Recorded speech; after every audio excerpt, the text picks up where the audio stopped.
सामाजिक उपक्रमांनी संजय खाडे यांचा वाढदिवस उत्साहात साजरा.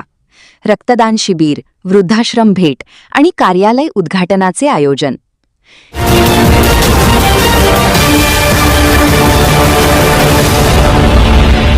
यवतमाळ जिल्ह्याच्या वणी येथे काँग्रेस नेते तथा महाराष्ट्र प्रदेश काँग्रेस कमिटीचे सचिव संजय खाडे यांचा वाढदिवस वणी येथे विविध सामाजिक उपक्रमांनी उत्साहात साजरा करण्यात आला. वाढदिवसानिमित्त आयोजित रक्तदान शिबिर, वृद्धाश्रमात साहित्य वाटप, ग्रामीण रुग्णालयात फळ वाटप तसेच DSK कन्स्ट्रक्शन अँड डेव्हलपर्स कार्यालय उद्घाटन कार्यक्रमाला नागरिकांचा उत्स्फूर्त प्रतिसाद लाभला. सकाळी शेतकरी मंदिर, वणी येथे आयोजित रक्तदान शिबिरात युवकांनी मोठ्या संख्येने सहभाग घेत 100 पेक्षा अधिक रक्तदात्यांनी रक्तदान केले. रक्तदान हेच श्रेष्ठ दान हा संदेश देत अनेकांनी सामाजिक बांधिलकी जपली. त्यानंतर वणी येथील वृद्धाश्रमात आवश्यक साहित्याचे वाटप करण्यात आले. तसेच ग्रामीण रुग्णालयातील रुग्णांना फळ वाटप करून त्यांची विचारपूस करण्यात आली. सायंकाळी DSK कन्स्ट्रक्शन अँड डेव्हलपर्स या कार्यालयाचे उद्घाटन खासदार प्रतिभा धानोरकर यांच्या हस्ते पार पडले. त्यानंतर आयोजित अभिष्ट चिंतन सोहळ्यात विविध क्षेत्रातील मान्यवर, कार्यकर्ते व नागरिकांनी उपस्थित राहून संजय खाडे यांना शुभेच्छा दिल्या. कार्यक्रमाच्या यशस्वी आयोजनासाठी संजय खाडे फाउंडेशन, जय जगन्नाथ मल्टीस्टेट पतसंस्था, श्री लक्ष्मीनारायण पतसंस्था तसेच संजय खाडे मित्र परिवाराने विशेष परिश्रम घेतले. संजय खाडे यांचा वाढदिवस अचानक वणी विधानसभा क्षेत्राच्या राजकारणामध्ये उदयास आलेला एक मोठा चेहरा. निवडणुकीदरम्यान काँग्रेसची भागात निवडणूक लढण्यास तिची हात खाली व शिवसेनेला सीट गेली. त्यावेळेला काँग्रेस कार्यकर्त्यांमध्ये संभ्रम निर्माण झाला की आता काँग्रेसचं काय होईल. आणि त्यावेळेला संजय खाडे हा नावाचा व्यक्ती काँग्रेस बचाव, काँग्रेस को दिशा देण्याकरिता ते समोर आले आणि त्याची यशस्वी वाटचाल त्यांच्या मार्फत आजही या विधानसभा क्षेत्रात चालू. या वाढदिवसानिमित्त मी एवढंच चिंतन सांगू इच्छितो की संजय भाऊ खाडे यांनी आता काँग्रेसला एक नवी दिशा देण्याचं काम करावं. युवा नेतृत्व आहे आणि काँग्रेसचे आता सगळ्या नेतृत्वा नवीन झालेल्या आहेत. त्या कार्यकर्त्यांना सोबत घेऊन पुढची वाटचाल करावी. जिथं जिथे ते कार्यकर्ते हात देतील त्याला हो म्हणून संजय खाडे साहेबांनी त्यांना हात देऊन काँग्रेस पक्षाला बळकट करावं. या वाढदिवसानिमित्त मी त्यांना विनंती करतो आणि आम्ही ग्वाही देतो की ही जर वाटचाल आणि साथ काँग्रेसला त्याच्याकडे मिळाली तर संजय खाडे ह्या नावासमोर आमदार लागण्यास काही वेळ लागणार नाही. तर एवढीच माझ्या या वाढदिवसानिमित्त त्यांना माझ्या शुभेच्छा व पुढील आयुष्य दीर्घायुष्य लाभो हे ईश्वर चरणी प्रार्थना. जय हिंद, जय भारत. वाढदिवस म्हटल्यानंतर आपण विविध असे कार्यक्रम घेतो, परंतु आपण समाजाला काय देतो? समाजाला काहीतरी देणं घेणं आहे. आपण जसं आपण ब्लड कॅम्प घेत आहे, नंतर आम्ही वृद्धाश्रमाला एकांना कपडे, चप्पल व बाकी त्यात जेवण देणार आहे. कारण शेवट समाजाचं हित हे जनतेचं हित, जनसेवा ही ईश्वरसेवा आपण काम करत असतो. कारण आपण जन्माला आल्यानंतर आपण काय काम केलं, आपले कर्म कोणते, आपण समाजासाठी काय केलं, लोकांसाठी काय केलं, जनतेसाठी काय केलं, ते जे गरजू लोक आहेत त्यासाठी आपण काय केलं, उरलेलं आपण आयुष्य जे आहे तर आपला संसार करून परमार्थ केला पाहिजे. संसार करून परमार्थ करत असताना उरलेलं जे वेळ वाचतो त्याच्यामध्ये समाजसेवा ही अतिशय महत्त्वाची सेवा आहे. जनसेवा ईश्वर सेवा हा ब्रीदवाक्य घेऊन आम्ही गेल्या अनेक वर्षापासून आपण काम करत आहे. काम आम्ही सतत चालू राहणार. राजकीय प्रतिक्रिया अतिशय मोहने म्हटलं का संजय भाऊ काँग्रेसचं नेतृत्व केलं पाहिजे.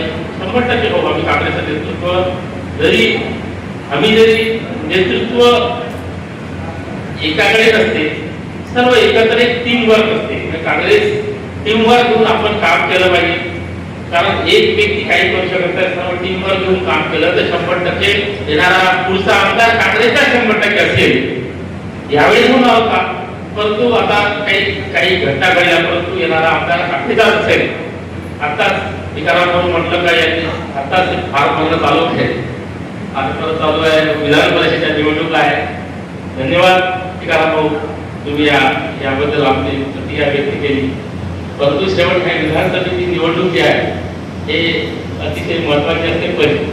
पैशावर आहे काही सोपी नाही निवडणूक, परंतु तुम्ही शुभेच्छा त्यावेळी आमच्या आशीर्वाद किंवा शुभेच्छा दिल्या त्याबद्दल तुमचे सुद्धा खूप खूप आभार, धन्यवाद.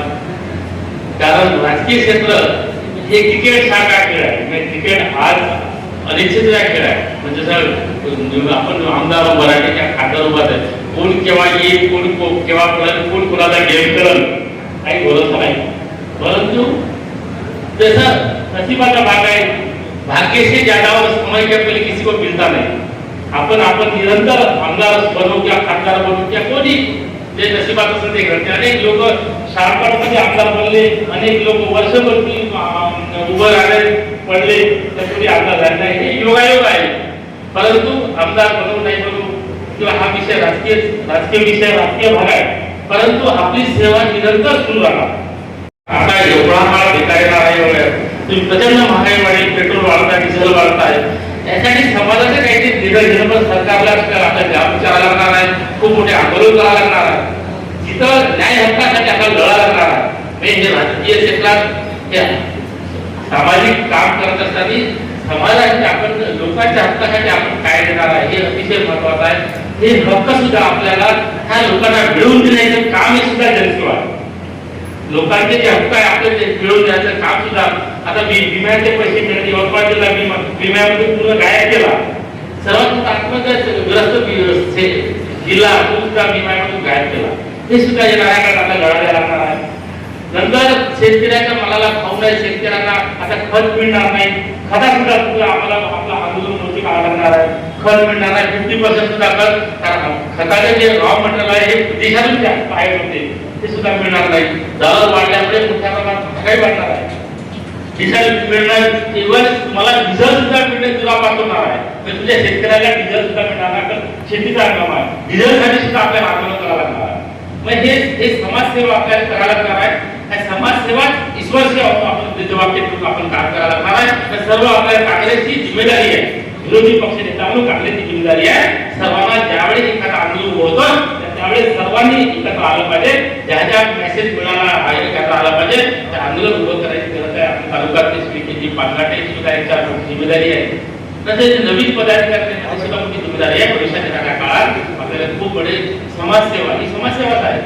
आंदोलन करणे, लोकांना न्याय मिळणे समाजसेवा आहे. जशी आपली ब्लड करून समाजसेवा करतो तशी सुद्धा आपली समाजसेवा अनेक प्रकारची समाजसेवा आहे. अगणित समाजसेवा याच्यामध्ये गिनती नाही. समाजसेवेमध्ये अनेक प्रकारची सेवा आहे. तुम्ही एखाद्या गरीबाला मदत करते समाजसेवा आहे. एखाद्या अन्नदान करतो समाजसेवा, ब्लड डोनेट कॅम्प करतो त्या समाजसेवा आहे.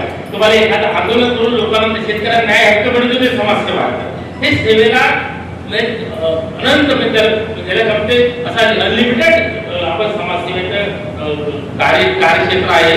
राजकारणा व्यतिरिक्त समाजसेवेचं कार्यक्षेत्र आहे. त्या कार्यक्षेत्राला कुठंच अंत नाही. म्हणून येणाऱ्या काळात आपण जे करता येईल येथे समाजासाठी आपण करूया, एकत्र येऊन करूया. काँग्रेस मोठी करूया, काँग्रेसचे सर्व पदाधिकारी एकत्र येऊन आपण काम करूया. येणाऱ्या काळात आपण सर्व आपण एकत्र येऊन काम करू व समाजसेवेचे आपण काम करू. एवढं वसा घेऊन आज त्या कार्यक्रमाने सर्व उपस्थित झाल्याबद्दल मी सर्वांचे कार्यक्रम सर्व पदाधिकाऱ्यांचे ज्येष्ठ नेत्यांचे आभार मानतो. आज या आशीर्वाद तुम्ही मला ज्या शुभेच्छा दिल्या याबद्दल सर्वांचे खूप खूप मनापासून हृदयापासून अभिनंदन, धन्यवाद. जय हिंद, जय भारत. संध्याकाळपर्यंत लाईन तेवढी लागेल. आता राजा महाराजासारखं आपल्याला करता येणार नाही. राजे महाराजे जाण देत होते. आता राजा महाराजांच्या ऐवजी वेगवेगळ्या राज्यामध्ये मुख्यमंत्री झाले तेच आजचे राजे, पंतप्रधान झाले तेच आजचे मुख्य सम्राट आहेत. त्यांना सत्तेच्या माध्यमातून सरकारी पैसा खर्च करता येतो. म्हणून एक माध्यम असतं सरकार. वेगवेगळ्या योजना आणता येतात. सत्तेच्या माध्यमातून जनतेची लोकांची सेवा करता येतं. पूर्वीच्या काळामध्ये राजाला विचारणारा कोणी नव्हता, परंतु लोकशाहीमध्ये पंतप्रधानाला सुद्धा थेट विचारणारी लोकशाही आलेली आहे. या लोकशाहीमध्ये मुख्यमंत्र्यांना काय, पंतप्रधानाला काय किंवा आमदाराला काय, सगळ्यांना आपल्याला स्वातंत्र्य घटनेने दिले आहे. तुम्ही कुठल्याही गोष्टीबद्दल जाब विचारू शकता आणि त्यांना प्रश्न करू शकता आणि त्या प्रश्नाचं उत्तर सुद्धा सत्ताधाऱ्यांनी अधिकाऱ्यांनी पदाधिकाऱ्यांनी निवडून आलेल्या राज्यकर्त्यांनी देणं भाग असतं. हीच तर खरी लोकशाही आहे. लोकशाहीमध्ये संवाद असला पाहिजे, लोकशाहीमध्ये चर्चा झाली पाहिजे आणि या चर्चेमध्ये बरं वाईट ठरवणारे शेवटी जनता आहे आणि जनतेला पटलं ते करतील आणि म्हणून या लोकशाहीचा सुद्धा आपण आदर केला पाहिजे. परत एकदा मी संजीव भाऊला पुढच्या आयुष्यासाठी शुभेच्छा देऊन मी माझ्या दोन शब्द संपवितो. जय हिंद, जय महाराष्ट्र. प्रवेश देणे सुरू आहेत NBSA आर्ट्स व कॉमर्स कॉलेज वणी येथे अभ्यासक्रम BA BCom तसेच यशवंतराव चव्हाण महाराष्ट्र मुक्त विद्यापीठ नाशिक अभ्यासक्रम BA BCom lifelong learning and extension certificate course in cashier tally DTP स्कॉलरशिपची सुविधा. संपर्क नगर परिषद शाळा क्रमांक 7 जवळ Ahmad layout Vitthalwadi Wani. Mobile number स्क्रीनवर आहेत. आजच संपर्क करा.